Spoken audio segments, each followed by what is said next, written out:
It is Skullsy here from Skullsy Just Talk Stuff, it seems like at the minute. I'm jumping on Twitch for the second time today. It's a bit mental, really, but I'm jumping on for a reason, and I'm jumping on for a purely Impact professional wrestling reason. I want to read a statement that was put out by Impact Wrestling today.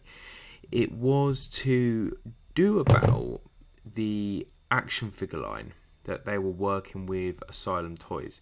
And there is a reason why I want to say this, because I know Brian Myers at PowerCon over the weekend was asked this question. He basically said it's not my story to tell, so he didn't go into any information.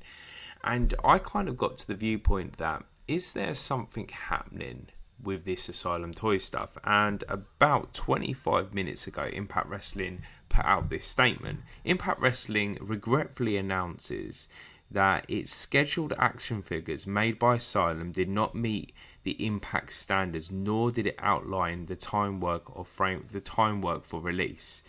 Thus, Impact Wrestling is now in discussions with other action figure manufacturers for an upcoming release. No Impact action figures from Asylum will be produced.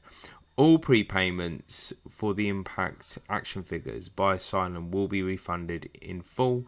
Refunds will start being processed at the end of August. Thank you all for understanding. I thought this is a very interesting statement, because I put on Twitter, maybe it must have been about a month back, throwing out just a random statement to Impact Wrestling, to Asylum, to the world of action figure collectors. Were these Impact Wrestling Asylum figures still happening? And there was a professional wrestler that replied to it, and he basically said, "Yeah, I'm pretty sure they are. I'm 100% it's going to happen." This professional wrestler was nothing to do with, interestingly enough, Impact Wrestling, but he's known in the toy industry. He's just had about 1 million sort of sheller epic all-nighters, whatever you want to call them, sort of like figures out, called Joey Knight. And I kind of thought at that point that, oh yeah, fine, this guy knows a little bit, he must have his nose in. But he obviously didn't have his nose in that far, because I think the Asylum thing was a very confusing thing for everybody in the professional wrestling industry. Why Asylum? And from what I understand, it was the guys that did Sheller. Was it Charles, the owner of the time? The Uncensored collection did the Dynamite Kid as well, which in all fairness, this Dynamite Kid is probably one of my favourite figures that I've bought in the last couple of years, so it's a good looking figure. So I was generally excited about these Asylum figures. I'm not going to lie, didn't pre-order them, was going to buy them on the third market, and the reason why I was going to buy them on the third market is because I had reservations and concerns that they weren't going to come out anytime soon. And I'm not going to lie, we've lived in a wrestling concept currently when it comes to smaller brands bringing out figures, taking a lot longer than needed to be at times. But I think Asylum losing the rights or losing the permissions, and Impact sort of like pulling out, it seems like, from that, is the best thing for Impact Wrestling. I'm an Impact guy. I'm not going to lie. You can see up there. All right, I do a weekly review show every single week on Impact. And I personally think the product is big enough to have a fairly decent brand make their action figures. And look, where we see the guys like Epic Toys are doing absolutely great things with the retros. We see the Uncensored collection with the Tom Billington, the Dynamite Kid, and I understand there's a Sabu coming out later in the year. It's all great stuff, but it obviously, for Impact, wasn't working in their time period. And I know Asylum had, I don't know, but from what I understand is Asylum had sort of like the permissions in that basis to do so. But what I'm trying to say is, it's all sort of horses for courses. If I'm wrong, I'm wrong. If I'm right, I'm right. It is what it is. But what I'm thinking now in my head is that there is an opportunity for large brands in professional wrestling. Not large brands, but the bigger brands that have proven themselves to make action figures, all right, can jump in bed with them. Now, I want to throw this one out. So I can't get it because he's behind about a million things.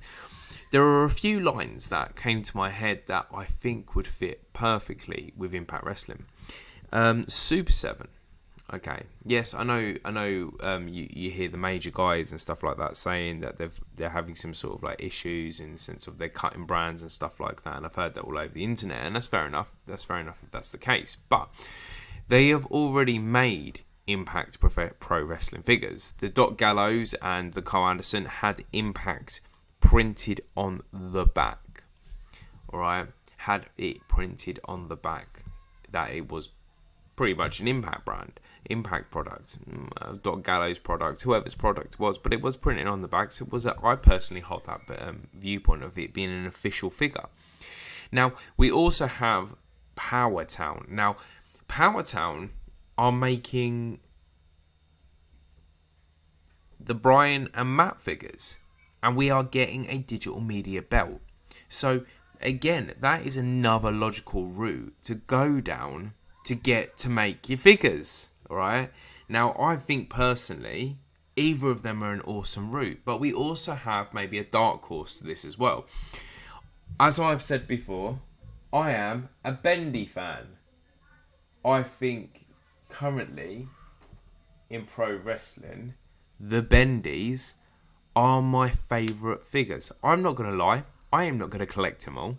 I'm going to collect the ones I like. It's like they did a big drop over the weekend. They're doing a drop at the minute of the ECW guys. But for me, I'm only going to buy Raven and Tommy Dreamer because they fit my Impact rules. But what I want to say is I think the Major Bendy line could be a dark horse to jump in there as well. But this is super interesting because we're seeing Impact taking power currently in the wrestling space.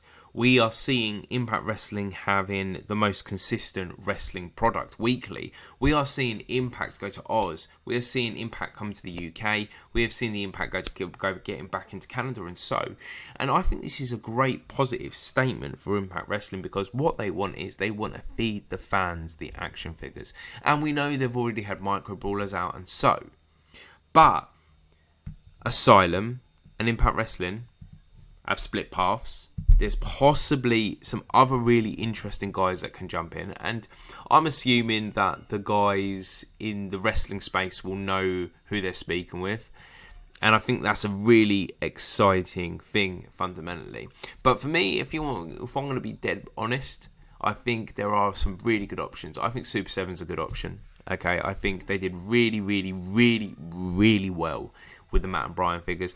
They did really great Doc Gallows and Machine Gun Anderson figures. They weren't up to full standard. They could be a lot better, but they were great, and they had the Impact logo stuck on the back of them boxes. I got them somewhere back here. And I think you got Powertown. Powertown are creating currently a digital media belt that both Matt and Brian had. And that's it. And we're also seeing with the Major Bendies, there is a logic to this from my perspective, them of possibly jumping in, and I really want them to jump in because the Major Bendies, okay, all right, have signed Trinity for 2, and I believe they've signed Heath. I might be wrong there, but I heard a rumor about that. I hope I'm wrong there. I'm right there, and Diana Perazzo as well. Okay, I think that's already been said publicly. So they've got a bunch of Impact guys on there anyway. So why can't we jump, right, to having a Major Bendy Impact line? Maybe 5 or 6 seasons, series, or Powertown jumping in there as well. But I thought this was incredibly positive news. My channel fundamentally is about collectibles and pro wrestling. So I thought I'll jump in and I would talk to people about this because I think this is possibly an intelligent and great move for Impact to push forward in a product. But listen, man, this is just some crazy thoughts. I'm hoping somebody like Super 7, Powertown, or the Major Bendies jump in there and take this line and push it forward. And I'm kind of glad that Impact's done and made this decision because we need this decision. We needed this decision. I was wondering a month back or 6 weeks back about these figures. So it's positive. Listen, guys, I'm just jumping on here for 10 minutes or so just to talk about this bit of really, really cool news in that sense. But listen, this week I'll let you know what's going on. I dropped a video earlier today with me and my son John talking about Teenage Mutant Ninja Turtles 2. We are going to be watching Mutant Mayhem on Friday. We are going to be doing a review, and on Friday at some point in the day, it could be in the morning, could be in the evening, could be 10 o'clock at night, my Impact review show will be on as well. But listen, thank you for listening. Skullsy out.